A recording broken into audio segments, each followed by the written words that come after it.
નમસ્કાર, આપ જોઈ રહ્યા છો જનસાક્ષી ન્યૂઝ। નજર કરી આજના મુખ્ય સમાચારો પર।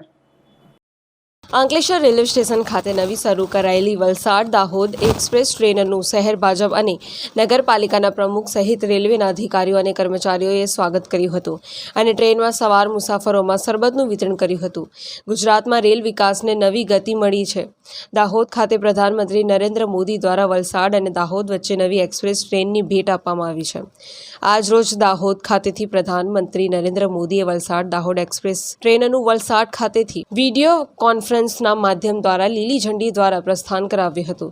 આ ટ્રેન અંકલેશ્વર ખાતે આવી પહોંચતા નગરપાલિકાના પ્રમુખ લલિતાબેન રાજપુરોહિત, શહેર ભાજપના પ્રમુખ ધર્મેન્દ્ર પુષ્કરણા સહિતના હોદ્દેદારો અને અંકલેશ્વર રેલવે સ્ટેશનના અધિકારીઓ અને કર્મચારીઓએ સ્વાગત કર્યું હતું અને આ ટ્રેનમાં સવાર મુસાફરોમાં શરબતનું વિતરણ કર્યું હતું। તારીખ 26/5/2025ના રોજ આજરોજ પ્રધાનમંત્રી નરેન્દ્ર મોદીજી દ્વારા દાહોદ ખાતેથી રેલવેમાં પ્રજાની સુખાકારી અંગે ફરી એક નવી ટ્રેન આજે વલસાડથી દાહોદ સુપરફાસ્ટનું શુભ આરંભ કરવામાં આવ્યું।